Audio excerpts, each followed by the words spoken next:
All right. So what we are today, what we are learning is opening principles continuing, right? So last time we had looked at one principle, just basic things of how to play or some mistakes, how not to play. So today we are going to look at another important thing is how to quickly mobilize the forces, right? So again, at a high level, we have covered discipline level 2 as well as level 3, but we are going to look at it further. Okay, the principles remain the same thing which we have studied, right? Develop your E and D pawns, get your knights to active places, develop your bishop's castle, get the rooks into the central files, and then you utilize the queen, right? That is the general flow that you will do. So that remains. So let us look at some example where at least one side does it very well and the other side does not do it. Okay, so let us look at some 3 or 4 typical examples. All right. So yeah, so this is the first example where the black player is Chigorin. Chigorin, you may have heard that he was a Russian master, right? A world-class player. So probably, I mean, he challenged Steinitz, also played 1 or 2 world championship matches also and almost defeated him. Okay. So he's one of the guys who was world championship level, but somehow never became world champion. In fact, in one of the games, the last game in 1890 or 1892, I don't remember, he had a winning position against Steinitz, and all he had to do was actually win it, and then he would have won the world championship. He would have become the world champion, and somehow he blundered in that, and then allowed first of all Steinitz to equalize, and then Steinitz went on to win that game, and then hence the match also he won, Steinitz, and that's how Chigorin never became world champion. But nevertheless, he was one of the best players, okay, of the late 19th century. Okay, late 19th century means somewhere around 1875 to 1900. In that era, he was one of the best players. Okay, so now let us look at him, how he approaches the opening. Okay, it is very interesting to look at it from the black's perspective. Okay, so orientation, I cannot change it, right? No, I don't think so. There must be a way to change it, no? Okay. Sir, there is the flipboard option beside settings. In the setting, huh? No, under the board. Under the below the board. Oh yeah, flipboard is there. Yeah, okay, all right. And there are also some other settings which are the same ones. Okay, all right. So that is fine. So let us look at it from the black side. Okay, so white is playing e4, black plays e5, white plays knight f3. Usual good move. Black is putting a new idea. He wants to get out of the normal openings, right? Which is you will defend it, then either white can get into a very steady game of 4 knights game, or d3 can play after bishop c4, bishop c5, d3. Then it is a very difficult for black to get an initiative. So here what black does is black plays f5. This is called as, this is the Latvian gambit. Okay. So idea is that white wants to get rid of the central pawn using the f pawn and then develop quickly and then castle. So then he will have an open rook file also. Okay, but it is dangerous because it is black is doing this. It is dangerous. Okay, so unless white makes some mistakes, it can backfire. And white does make one mistake. Okay, he takes f5. This is actually wrong. Okay, ideally what you should do is knight should take the e5 pawn, because you don't want to go from your central pawn away to the side pawn. Okay, and plus this is a very good position for knight, and at the most, even if you throw back the knight, then the knight can come back to a good position. But now what happens is e takes f5, so black gets a very good thing. So black can play immediately e4 also, black can play, but first black develops another knight and strengthens the pawn. Okay, he knows that later on he will move his d pawn and then capture the f pawn using his bishop with a tempo. So that is his idea.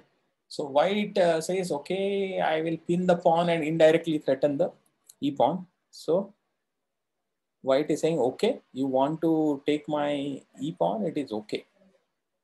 All right. So white does take take the knight. Actually, why? See, what you should have played it. You should have not. White should have castled. Castling was a better move now. See, already white is one pawn ahead. Okay, that pawn might go back, but it is okay. Important to complete the development. Castling was important, or developing the knight to c3, or even d3 was okay, because d3 would have also prevented. See, why d3 was a good move? Because d3 will prevent black from playing e4. See, the whole idea of why black has sacrificed the pawn is that sometime now he wants to play d5 and then e4. Okay, so that e4 would not be possible if d3 is there, and it would have developed the bishop also, right? Allowed the bishop. So instead, white goes for one more pawn. Okay, so bishop takes c6, d takes c6, knight takes e5.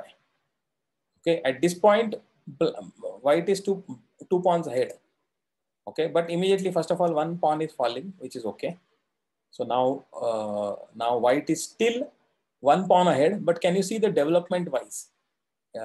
It is white has got two pieces developed plus open queen file. Queen can also come out aggressively. White's d pawn is still blocking the queen and the bishop.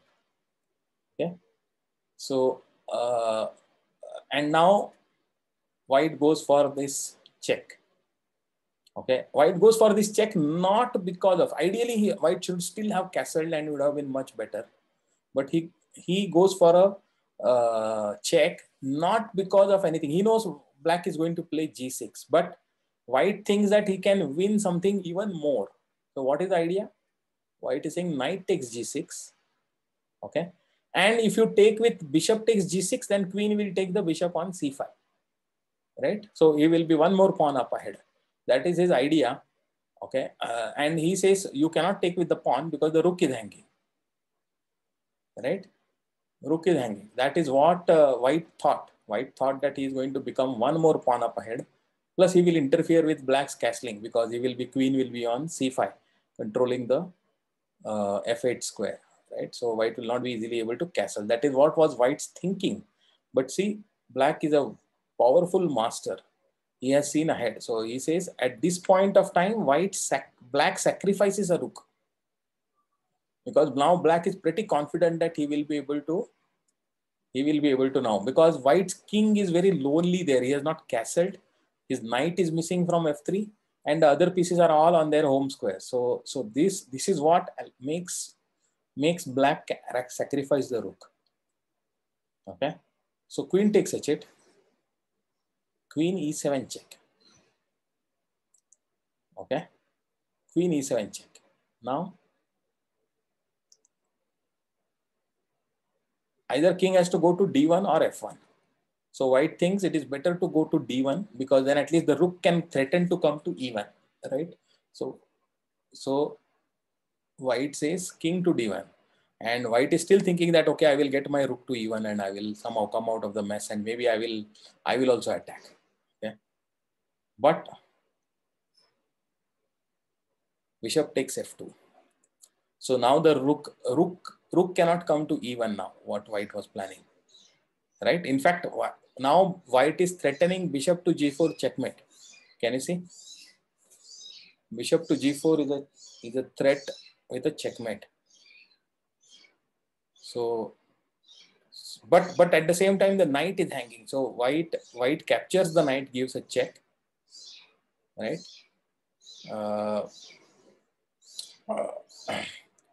So king comes up, and now he has to prevent the bishop from going to g4. There is no other way to prevent it. So queen comes to c4. That is the only way to prevent the bishop to g4 checkmate, right? So queen to g4, and then black brings his rook to e8. Now look at it carefully. Is there any way for white to defend against the checkmate?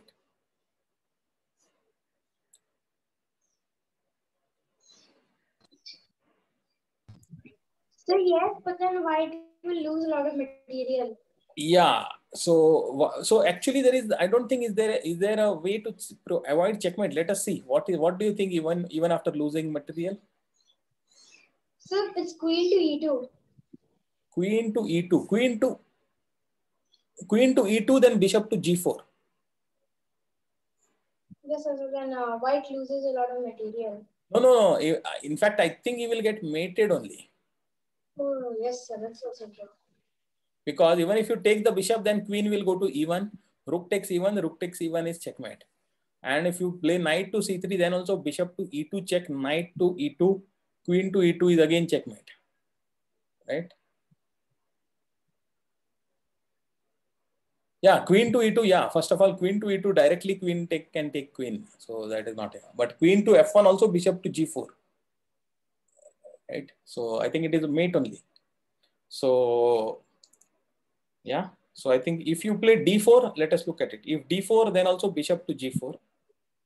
And if king to d7, sorry, d2, then queen to e3 is checkmate. Right? This is also a checkmate. If you play d3, then also queen to d2 directly, queen to e2 is directly checkmate. And white plays knight to c3, but then queen to e1, sacrificing the queen. But because you have a assured checkmate. Right? So in the end, white sacrificed so many pieces. Yeah, white can sacrifice, but now he doesn't have any option of even saving anything. So I meant black. So black sacrificed so many pieces to get to checkmate. Yeah. So that checkmate become apparent later on. I mean, I think, but black knew that he had a very powerful attack, and he will be able to get back. If not checkmate, at least he will be able to get back all the material. Okay. So, yeah. Go ahead. So what if white played queen to f1? Yeah, we saw that, right? So at this point of time, queen to f1, bishop to g4 check.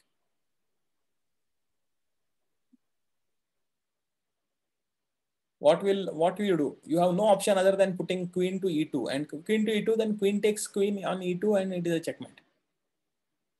Yes, sir. Yeah. Okay. So you can go through this example again. We will quickly go to the next one. The next one is also a famous example. E4, E5, NF3, NC6, D4, knight takes D4. Sorry, E takes D4, knight takes D4, queen H4. Okay, there is a line of this in the Scotch Gambit, not Scotch Gambit, Scotch game, but it is a dangerous line. I mean, it is okay. Nowadays, nobody plays this. Okay, earlier last century they used to play it. It is still playable, but you have to be very immediate. Next move has to be very crucial. Knight C3. Now you need to play. Actually, knight F6 you cannot play here.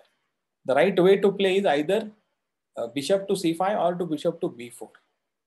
Okay, bishop to B4 is better because it is pinning the knight. Okay, so that is the way to play actually. But instead, black plays knight F6. And now what happens is knight F6 is bad on multiple things. Now queen's own retreat back is now blocked. Queen cannot go back now, right? And that's what happens. White manages to trap the black queen right in the middle in just 3 more moves. So knight to F5. Okay. So queen to H5, bishop to E2. Bishop to E2, queen to G6, and very simple now. Knight to H4. Yeah. Queen is trapped. So there was something black could have come out of the thing, but by giving up one entire minor piece. Okay. So when queen, so here instead of when bishop E2 there, he would have to sacrifice the knight here to really get out of the trouble. So then in that case, you will do it. But then it is a game and queen to G6. So this way the queen could have come out of the mess. Okay, but at the cost of a piece. In a master game, one piece down means there is no chance, right? It is still a piece down. So yeah.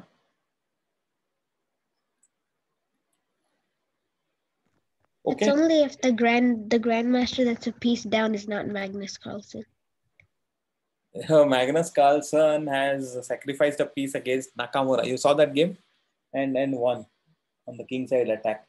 Yeah, but otherwise it is very nowadays nobody. I saw a few of Magnus Carlsen and Nakamura's games. Okay. There is one very famous game. I think it was in the finals of one event recently. I because so many events happen, so I forgot. But in that, I think he just sacrificed. Oh no! It was not against Nakamura. It was against Wesley So in one of the finals. Wesley So. Just look at it. I think. Yeah, the chess. Yeah, The chess chess.com something. or something. Yeah. Okay, so fine. So let us move on. Let us move on to the next one. Yeah, it was the semi-finals. Huh? Okay.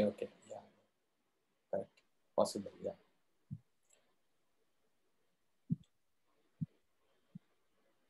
Okay. So we'll see one more example. Yeah, third place match. Yeah, I think so. He got eliminated by somebody, right? Yeah, you're right. It was not the finals. It was the place for the third place. E4, E5, D4. This is Danish gambit, I think. E takes D4. C3. Sacrificing another pawn. Yeah. Nepo versus Carlsen is going to become a tough, huh? It's going to become probably the toughest match for Carlsen yet. Okay, because Nepo has got a plus score against Carlsen. He has got, in classical games, 4 games, Nepo has won, 1 game Carlsen has won, and so many other draws. Okay, so Nepo has got quite a good record against Carlsen. So let us see how it happens. I'm also excited. In November, it will be in Dubai. So we should be watching it live. So if the World Championship game is on, then we will not have our class. Okay. So that is my promise. We'll move the class.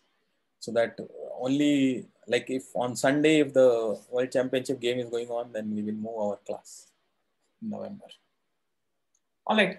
So what we are going back to so is the Danish gambit. So d takes c3, bishop c4, allowing a third pawn to be taken. But third pawn white recovers by bishop to b2. And it is like both the bishops are eyeing. This is what Agar Mathur calls as bishop pair from hell, right? So both the bishops are now fully activated. And really the only way for black, a good defense now is actually giving up one more pawn by playing d5. Okay. That is a classic defense, d5, and if pawn takes it, then what would you play? It's a Splecter defense, right? So yeah, Splecter defense, correct. So d5 black plays, and if pawn takes it d5, right, then the bishop is deactivated. Bishop c4, Italian bishop is deactivated, and black grabs it by playing first knight f6, and then followed by bishop to d6. Okay, and if bishop takes it, then also black plays knight f6, and it is going to take either the bishop on d5 then or the pawn on e4. So one of them will fall, and that will lessen the attack at the cost of a pawn, right? So that is a good defense. But there are so many attacking ideas that you need to know here. So bishop to b4. Here black thinks that, oh, he can develop with a tempo. So knight c3. And then he says, if I play knight f6 now, the e5 pawn is coming, right? Pawn e4 to e5 is coming. So, and he will have to, and then the bishop will, so he decides, I don't know, it is wrong actually. Bishop to c3 is wrong. It should still play, at least knight c6 he should play. But black decides to think, now again the bishop pair is back from hell. And he plays queen to e7. Okay, with the idea that if bishop takes g7, then queen will come to b4, check, and pick up the bishop on c4. That's black's idea. Okay, allowing bishop to g7. But white is saying, no, I'm not interested in giving up my bishop pair. Okay, so he says, let me strengthen the attack with the bishop pair. Queen to b3, allowing e4. See, e4 was also threatened, but white is saying that, okay, I'm not too much afraid about e4. You go ahead and take e4. And king to d2. Why white is playing so daringly is that black's entire other army is sleeping. Okay, white has got 2 bishops and a queen activated, plus now e file is also open and the rook is going to come to the e file. So it is still dangerous, but I think, I mean, you have to calculate really well, and I think white has calculated. It's not so easy to calculate whether you can, it is worth giving up so much material, right? But let us understand it. These games will help us realize when it's possible, when it is not possible. So yeah, sacking one more pawn. So now if you count the pawns, then black has got 7 pawns, white has got 3 pawns, right? So 4 pawns down. But the game is almost getting over now. So knight to e2, knight to e2. Now black plays knight to f6. So bishop takes f6. So one piece that black had developed, that is also now perished, but white has lost his bishop pair. Okay, but there are some more things that are there at his disposal, right? Now you will get very tempted by bishop to f7 check, right? You will get very tempted, but white sees something better. Okay, white sees something better because yeah, queen to e3 and king to d1, sorry, d8, rook h to g1. Right? Rook h to g1. So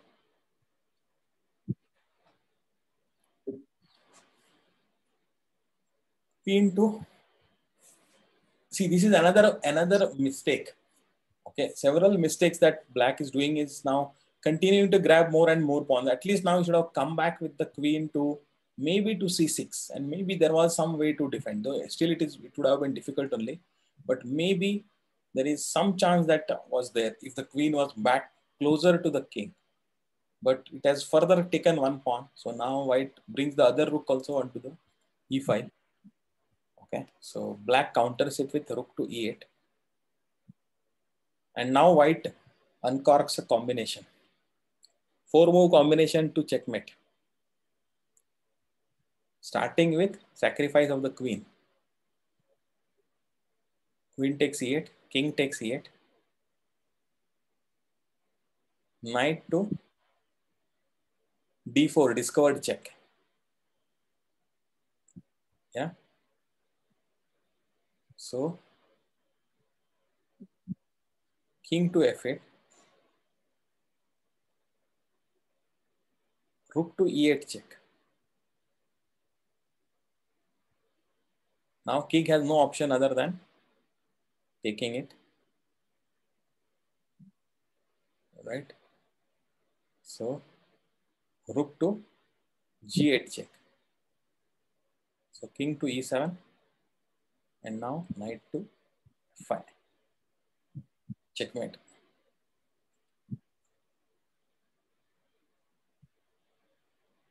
Yeah, sacrificing almost everything, but just to get a checkmate. But I mean, see, we should not try this other before calculating everything. But these kind of examples will help you and in opening up your eyes for what kind of combinations exist. This is a beautiful combination, right?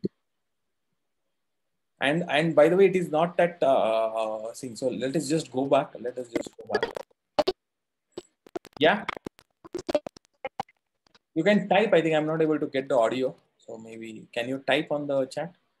So white sacrificed the rook and the queen on the same square. Yeah, absolutely. And here, so by the way, you might think that, oh, what if queen had come to e5 and blocked it?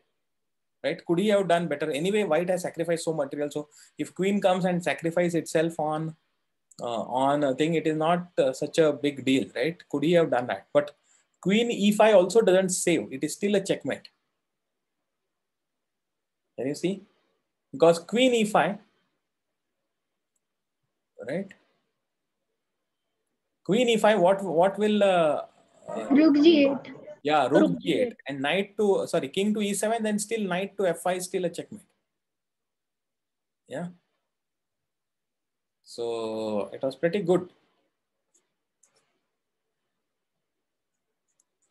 Yeah. So, all right. So let us take one more example. Let's take one more example. So this is a beautiful example by Alekhine. Alekhine, you know, was the fourth world champion, right? From Russia. He is from Russia. So probably the best player after Chigorin to come from Russia was Alekhine. And he was world champion for a good 19 years, from 1927 to 1946. So let us take again, let us flip the board because Alekhine is black. So let us look at it from black's perspective. E4, E5, NF3, and C6. C3. This is Ponziani's opening. So it is a slow opening. So black sacrifices a pawn to get ahead. Okay, D5. So queen to A4, which is the right move. Threatening knight to E5. So black plays knight to F6, allowing knight to E5. Knight takes E5, and he says, okay, I have sacrificed a pawn. I am ready to sacrifice one more pawn also, but let me develop. Okay, so let me develop. So knight takes C6, B takes C6, and at this point of time, white does not capture the pawn again. Okay, he knows that there is a danger in capturing the pawn again, right? He's going to be whatever. Queen takes C6, then bishop to D7 will force the queen to go to A6, and then white will take the E pawn also, right? And then come back into the, sorry, black will take the E4 pawn and then come back with a strong attack. So white sees this and says, okay, I've taken one pawn ahead. I'll not take one more pawn. Let me put a spanner in black's plans. What is the idea? It is he's giving back a pawn. Okay. So giving back a pawn and black takes it. Then he's playing D4. See, he's saying that I want to develop. See, he has given back a pawn, right? And he has developed with a tempo. And he's saying that I can still take the pawn on C6 when I want. So now that the bishop drops back, now so now the pawns are equal, but now white grabs this pawn. But he's saying that this is much better because I have played D4. So he thinks, so bishop D7 comes and queen has to go to A6. Okay. But it is Alekhine. So Alekhine he sensed the weakness. Okay. I can't sense the weakness so much, but right. But see how he senses it. Now to put the king to safety, black plays bishop to E2, very much correct. But see, pinning the bishop now. So now the king cannot castle. If king castles, then the bishop will be in danger. Okay, so just hold on. Okay, so what happens? I think he should have castled. Now he should have castled. Yeah, he should have castled now. Yet he does not still castle, and what happens is knight to D2. Knight to D2 is definitely a mistake. Okay. So now first of all, white plays rook to B8. Rook to B8 because he's threatening bishop to B5 after this. Okay. So white senses this and plays A4 to prevent bishop to B5. But now black plays queen to E7, threatening. There is an indirect threat on E7 now, which white is not sensing it. Okay, so black has got a very cunning idea now. So he should have castled. Still, I think he should have castled at the cost of a bishop. Okay, so it would have been now if he castles, he's losing a piece, but it would probably have still been better. But now what happens is bishop to B5. This is classic interference. Can you see? Beautiful interfering move. What will you do now?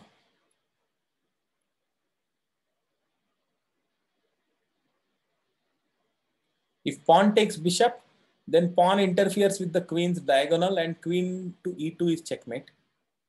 If queen takes bishop, then obviously rook will take it, right? And pawn will take it, and then again queen to e2 is checkmate. And if queen moves anywhere, then anyway queen to e2 is a checkmate, right? But So BE3. bishop to E3. bishop to e3, yeah, then you will simply lose the queen, right? You will lose the queen. But yeah, you will survive, but you will lose the queen. Now, if bishop takes back on a3, then your rook will go to b2, right? And then a lot of things will happen, but yeah, you will survive for the time being, but you at the cost of a queen,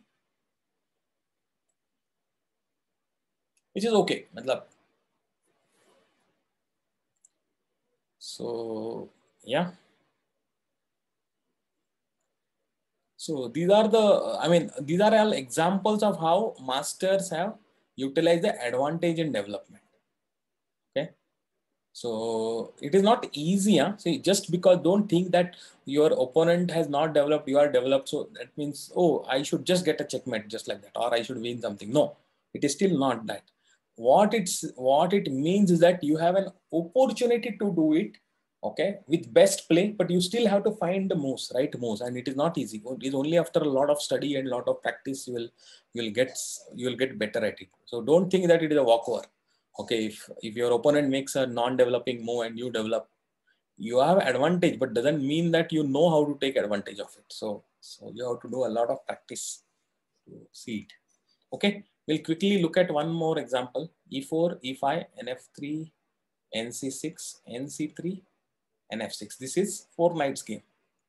All right, bishop to b5, knight to d4. Okay, knight to d4.